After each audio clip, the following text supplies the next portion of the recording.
সামনেও নয়, সব দরজায় তালা দেওয়া। এত সাবধানতা কি জন্য কাউন্টের? তাছাড়া গোটা দুর্গে আর কারোর উপস্থিতিও টের পায়নি। এতটা আদব কায়দা মেনে চলে কাউন্টের চাকরেরা যে তাদের উপস্থিতি বুঝতে দেয় না অতিথিকে। বিশ্বাস হয় না। বড় বড় ঘর আর বারান্দাগুলো অতিরিক্ত চুপচাপ আর ফাঁকা বলেই বোধ হয় আমার থেকে থেকে মনে হচ্ছিল কারা যেন আমায় লক্ষ্য করছে। একজন শিক্ষিত আধুনিক ইংরেজের মধ্যে এমন দুর্বলতার লক্ষণ দেখা দেওয়া ভালো কথা নয়। পাশের ঘরে ও কিসের আওয়াজ? আশ্চর্য, ড্রাকুলা পাশের ঘরে টেবিলে একটা প্লেট আর ছুরি কাঁটা সাজিয়ে রাখছিলেন।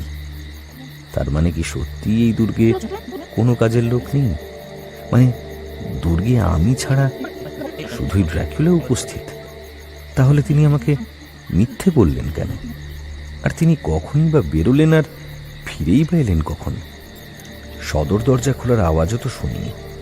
তাছাড়া দুর্গে যদি আর কেউই না থেকে থাকে, তার মানে সেদিনের সেই রহস্যময় কোচম্যানও কি ছিলেন ড্রাকুলা নিজে? রহস্য। ড্রাকুলা এখনই ডাকতে আসবেন বুঝতে পারছি। লেখা শেষ করি। 6 মে ভোর 4টে। সারা রাত আবার গল্প করে কাটল। ইতিহাস, সাহিত্য, আইন, ভূগোল সব বিষয়ই ড্রাকুলার প্রগাঢ় জ্ঞান আর আগ্রহ দেখে অবাক হয়ে যেতে হয়। আর সব বিষয়ই তার জোরদার নিজস্ব মতামত আছে। তবে আপাতত তার সব আগ্রহ এসে জমা হয়েছে ইংল্যান্ডে। যে দেশে সম্পত্তি কিনে কিছুদিন গিয়ে থাকবো মনস্থির করেছি, সেই দেশটা সম্পর্কে যতটা পারা যায় জেনে নিতে হবে বই কি। নইলে সেখানে খাপ খাইয়ে নেব কি করে? ইংল্যান্ড হলো আধুনিক মানব সভ্যতার কেন্দ্র। হাজার হলেও আমি সেখানে বহিরাগত। আপনারা ইংরেজরা রাজনীতি, ক্ষমতা, শক্তিকে বোঝেন, পৃথিবীকে নিয়ন্ত্রণ করতে জানেন। আমাদেরও তো বংশ পরম্পরায় সেই সব নিয়েই কারবার।